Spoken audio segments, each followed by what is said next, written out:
how's it going, guys? This is the Rock Channel. My name's Tyson. And I'm Victor. And this is Aaron Nordstrom from Gemini Syndrome. How's it going? Good. That's me. Good. Hell yeah. They're going to be playing tonight here at Aftershock. We're going to ask them a few questions for the Rock Channel. So, first one, where did the name Gemini Syndrome come from? Somewhere in the void of imagination. Gemini stands for duality. Okay. It's the twins of the zodiac. And a syndrome is a collection of traits or qualities or behaviors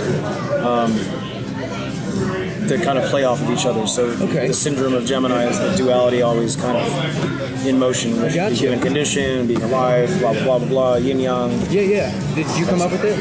Not personally. It was a kind of a group effort, I guess. Okay. So you're into astrology and stuff like that? Yeah, we're into a lot of astrology, astronomy, esoteric stuff, religion, philosophy. That's awesome. Okay. Okay, what are your main musical influences? It ranges. I've been playing music my whole life. I grew up playing classical and jazz piano. Really nice. And then got into, I was in choir and voice lessons my whole life. My mom's like a gospel, jazz, big band singer. So she was definitely a big influence. And then when I hit my teen years, it was into... even before that, it was pop music, when I was in 3rd or 4th grade, I had, Please Hammer, Don't Hurt Him on cassette, Ace of Base and that kind of stuff. But then I grew up a little older and found grunge rock, Nirvana and Soundgarden, and that led me to heavier stuff. Dude, I listen to anything from deep house to black metal. Really hip hop. nice. I'm a huge Tech Nine fan. I love Paul Oakenfold. I love Jeff Buckley. There's a new folk dude I just heard named Matthew Pop. He's really cool. Really? It's like Elliott Smith kind of stuff. Okay. So I'm all over the board, man. Bring Me the Horizon. I've been listening to a ton of them lately. Nice. The Contortionists, Catatonia, the prog metal stuff. That got me thinking. Have you ever heard of the band 7 Foot Ninja? 12 Foot Ninja. Yeah. I love those guys. That sound from that main song that you know what I'm talking about, where it's kind of like da da da da da. Yep. I don't know. We really are coming for you. Yes. You know the song. First track off that album. Wow, you actually know the song. That's crazy. Well, I know that whole record by heart. So, who would you say would be your the one band that just pushed you over the edge and got you straight into rock? The one band that did something for you, that changed you, The first rock CD I owned was Stone Temple Pilots' Cool. Okay. I stole it from my sister when I was in early junior high. I'd say the first, handful of CDs were Soundgarden, Super Unknown. Okay. Nirvana, Nevermind. Okay. Alice in Chains, Dirt. Stone Temple Pilots, Core. And then Typo Negative, Bloody Kisses. Gotcha. From there, Pantera happened and all the other stuff. But those were, as a youngin', was my early days. Pantera was the anger side of it. Yeah, and I definitely had plenty of that. Valentine was always pissed off. Yeah. I saw that in your interview that you did on YouTube. I saw that actually. It's a great interview, by the way. And you really opened up, and not a lot of rockers do that, But I give you props for that, man. But and I just want to say one little side note. Do you think that if Nirvana, if Kurt Cobain would have stayed alive, if he would be alive today, do you think the music would be heavier now?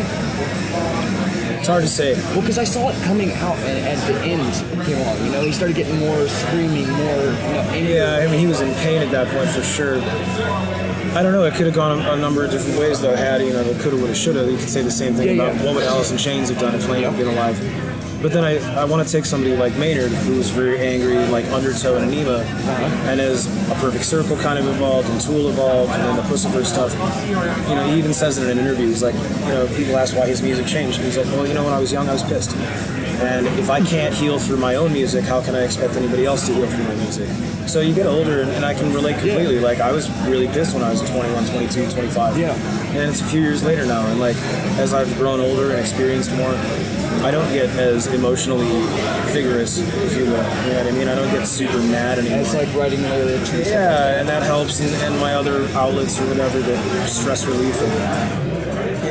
Life's too short to be angry all the time. I don't know how long I'm going to be here with the damage I've done to my body and the stress I've been through over the years, but I don't want to spend whatever time I do have. God willing, it's a long time.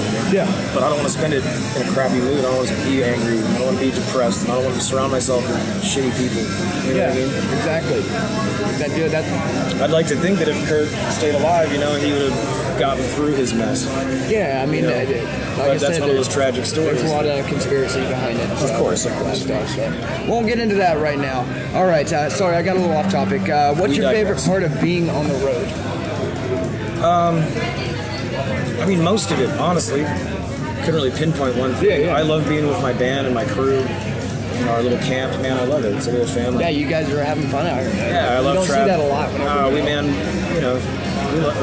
This is a great setup that we've got with these guys and gals, Gals, Got a yeah. crew with us. Dina, she's awesome. Dina. How long has she been with you guys? Oh, wow.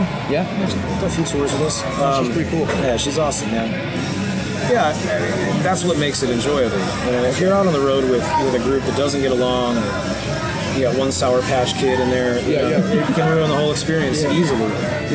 So we're very lucky. And, everybody gets their shitty moods, and everybody has a bad day, and gets grumpy. They didn't sleep the night before, or whatever. Somebody peed in their oatmeal. Oh shit. Whatever it might be, But for the most part, it's just fun to travel, and we get to play music every night, man. Absolutely, dude. I don't look at it like a chore. Like, I've been in some really dark places when I've been on tour, when I'm in a really crappy mood, and I don't want to sound check, and I don't want to go do this or whatever. And at least in my current state of affairs, man, that's what I have to do for a living, for my work, is to go sing 2 songs and then go sing 12 later. Okay, I get to sit down and talk to people and do stuff like this, play a few acoustic songs and hang out with some folks. I really don't have much to complain about. I got you. By the way, that was a fantastic performance. Thank you. I love doing the acoustic stuff. Very interesting. Very nice. No, it's crazy. Most people go really, I don't know, your voice was just so on tone every point of it, man. I'm fanboying out right now. That's great. Sorry. I love it. I've been a huge fan of yours since I heard Stardust, man. And I've listened to every single song. I know every word, every single song. Seriously, man. Your lyrics. I'm a vocalist myself, so your lyrics really resonate with me. So beautiful. I don't know. Thank you. Anyway, sorry. All right. So, what are some of your interests besides music? I'm big into Chinese martial arts in general. I've been studying Kung Fu for a long time. Really? That's interesting. Traditional Chinese old school Kung Fu.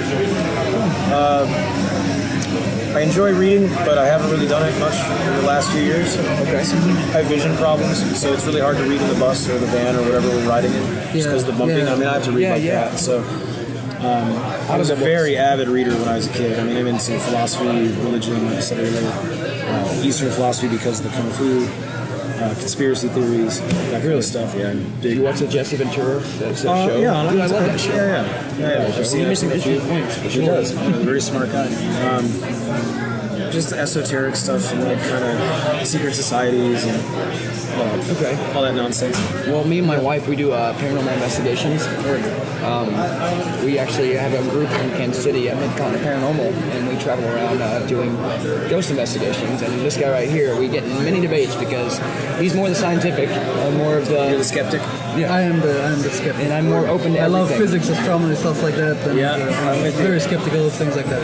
I can relate to both sides of that. What are your views on paranormal investigation? Have you had an experience? I've had experiences with things, over the years. I've seen some things. I can't explain them. Yes, exactly. I think there is a way in physics to explain them, but that's getting into Schrodinger's cat and that kind of thing. So is this real? Is this reality real in the first place? Matrix and that goes all the way back to ancient philosophy, like Descartes and saying I think therefore I am kind of thing. So you're all making it up anyway. It's not it's not an objective point of view, it's a subjective point of view. This could all be my dream and you're just convinced my imagination. Or I could just be one of yours, though I seem to be self-aware. So that's a long, long talk. Well, there's a big theory on you got a group that go into a haunted place, supposedly haunted, and their collective minds are all thinking about one thing. So therefore, it manifests itself. Sure. So that's certainly one possible. I know, going that's back to hypothesis, physics. not the theory. Going back to physics again, though, is energy cannot be created or destroyed. It can only be transmuted. So that being said, this all seems to be energetically based. Yeah. Including us as people, as sentient beings. So, if when you die, your energy becomes something else, God only knows what it is. It could be ghosts, it could be electric vibrations. I don't know. Dude, I could talk to this guy all night. Yeah, we could be here until we just cancel the show. Yeah. Get the battery charged. Let's do it, dude. All right. Sorry. Okay, let's see. Where did you grow up? A little bit about yourself. How you got on the path of music, but you kind of already... Yeah, I hit that one. I grew up outside Chicago. Okay. Chicagoland, as they like to call it. I was in the suburbs till I was in my late teens. I lived in the city for a while, and then I moved to LA when I was about 20. 20? What 21. What took you to LA? Just Music. music? Yeah, just pursuing it. I've been in bands since I was 14 in Chicago, and then the scene was kind of tough there. Yeah. We found ourselves kind of in the two main bands, I guess, that I had in my later years. One was more of like a Fear Factory prog kind of band, and then one was very much like a Porcupine Tree prog kind of band. Are you And we didn't quite fit with the scene in Chicago. You either had kind of the hipster or punk rock end of things, or the death metal end of things. At least at the time that I was there. Yeah. And so we would be, we would get shows or whatever, but we would just be like, which one of these is not like the other? Because you have blast beats before us, and then our like weird prog set, and then blast beats after us. Not that I don't like that stuff, because I mean, I've seen Morbid Angel live and enjoyed it. You know what I mean? Yeah. But that's not what I do. Yeah. So. Eventually just the path kind of went to LA. I guess that's the cliche thing you do. I'm going to go to Hollywood and be a rock star or some crap. It's certainly not exactly how the story unfolds, but you got there. But we're here and we're touring, so Yeah, exactly. Well, you got there and it wasn't what you thought it was going to be right at first, or? I didn't know what it was going to be. I mean, I literally moved a block away from Hollywood Boulevard, living behind the Chinese Theater. I was in the thick of tourist land, and I'd never. But when I first moved to LA, I hadn't quite lived in the city of Chicago yet, so I didn't know what living down in something like that was like. I got you. So it was a culture shock, man. It was an experience, especially coming from Chicago to LA. Those are just two different breeds of people, kind of. There's no winter. There's no winter. There's no seasons. No winter. There's no seasons. It rains every once in a while. Yeah, man. But I love California, man. I currently live in Vegas. I like it out there too. Vegas. So you're with the Ghost Adventures guys. They live in Vegas. Yeah. All right, so this is the interesting way we finish all of our interviews. What is your craziest one-time story? It could be on tour, it could be when you were attending a show, it could be something related to music. The craziest one-time story. Craziest. The first one that comes to mind was something that recently happened. On the last tour we did with Drowning Pool at the end of last year. We were driving, we'd left Los Angeles and we were supposed to play the first show in Colorado Springs. Yeah. I woke up in the morning on the first drive. We had a bus. It was a used bus, but it was new to us, right? Yeah. First time we'd taken it out. And we woke up on a freeway in Utah, and the bus broke down. So we called, a flatbed to tow it, and we think we're going to take it. We found a repair shop just over the border in Colorado. So we go there, we get it fixed. It's early. It was like 8 in the morning, 7 in the morning. So we had plenty of time to still make it to the Springs, do the show and whatever. When we get to the port of entry into Colorado, and the driver of the tow truck didn't have the proper paperwork to take the oversized load. So we got stuck in the bus on the flatbed for about 7 hours. Now, mind you, they didn't know we were in the bus, because you can't tow a vehicle with passengers. It's illegal. So we had 3 of the crew, which we had like 10, I think, that run. It wasn't me, I was in the back. 3 of them were out talking, dealing with the port of entry people, dealing with the tow truck people. The rest of us are hiding in the back lounge. We had to be quiet. Nobody could know. We hadn't stopped for food yet. Like this? It was kind of hanging off the back a little bit, yeah. I saw pictures later. It was kind of freaky, man, but we were like hostages. And we finally get 7 hours later, and the repair shop is 11 miles down the road. So we get it finally. They called another tow truck from Colorado to tow that tow truck over the border, and then put the bus back on the other truck and drive us 11 miles to get to the thing. So nonetheless, the bus was done for. So we ended up renting a van and stuff. But I was just looking, look, we are like Anne Frank in World War II, hiding in the attic, you know what I mean? Because they couldn't know we were there. We would have been in big trouble for that. Yeah. Did you guys make the show in Springs? No, and we barely made the one in Denver the next day. Oh, shit. Barely made it. Literally by the skin of our teeth. So that was a fun way to start a tour. I don't know if that's the craziest one, but that's the most recent in my memory. It's a good one. Huh? Yeah, that was crazy, man. With like no food, you couldn't use the bathroom, like nothing. They couldn't hear us. It was crazy. It was nuts. That is crazy. No, that's probably one of our best we've had so far. Yeah. That was a trip, man. That's awesome. And by the end of it, like everybody was pretty much losing their minds.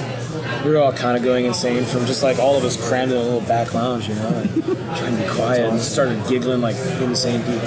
Everybody on your phones and shit like that, No, because we couldn't charge the generator, so nobody wanted to mess around with their phones. We couldn't turn it on. Why do you have the Jenny on? Oh, because there's people back there, you know what I mean? So there's no power, no food, no bathroom.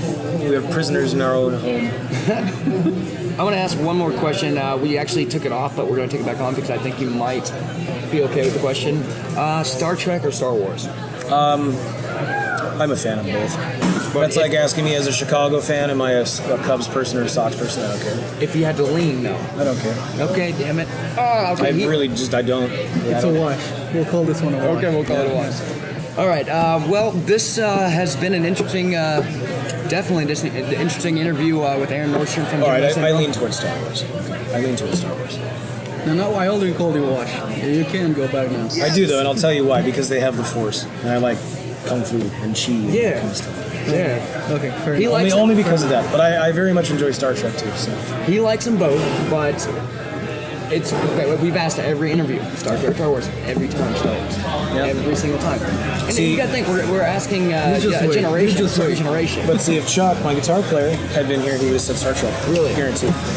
Hands down. See, I like the movies, the new movies. I do. I love those. I think they're great. I think that's what but I didn't get into the older stuff. My dad made me watch it, but I never got into it. Star Wars, I got into the older ones. I don't know, the action figures, everything about it. Captain Picard's pretty dope, though. Next Generation is pretty awesome. I just got him a gift the other day, and I didn't know what it was because I don't know a fucking thing about Star Trek. And now I'm more like Captain Picard. Yes. And it was a Captain Picard, Luke Gerard something. I don't know his name. Jean-Luc Picard. Jean-Luc Picard. Okay. Jesus. But it was an action figure, and I left from the 80s. So Awesome. yeah, I got it for him. Word. All right. Anyway, this has been a great interview with Aaron Nordstrom of Gemini Syndrome. This is the Rock Channel. My name is Tyson. I'm Victor. Signing out.